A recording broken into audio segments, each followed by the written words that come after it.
Sa totoo lang, ngayon talaga, kung ano yung corruption sa past administration, yung kay Pinoy, mas dubli ngayon. Mas dubli o sobra pa. Maniwala ka sa akin.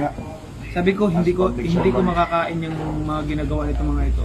Yung pagpangawat sa gobyerno, yan ang dahilan para bakit na naghirap. Yan ang dahilan ng bansa natin wala talagang progreso, walang development. I would say that you are a shit. A shit is a shit.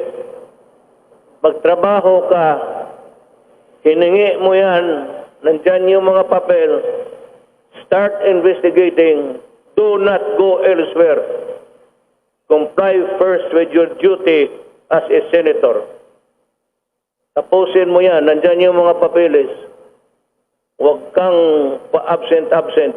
You know, he has a scheduled fight, but suddenly nag-back out. Probably he knows that he is too old for that. And failing in his boxing career, kung matalo siya, and others.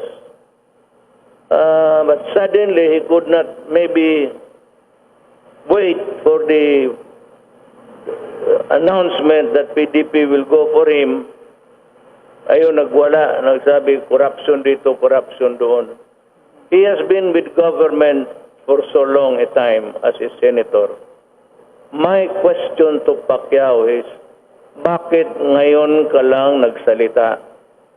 At bakit umatras ka doon sa boxing?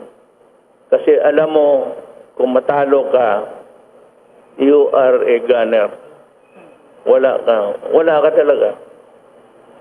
Sir, those are your inconsistencies in your career. Tagahintay kami kung sino pa, pero I expect him to sit in Congress.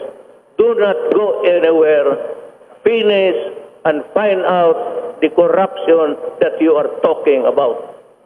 Kung mag-report ka lang, dalawa, isang buwan, then I would say that you are a shit.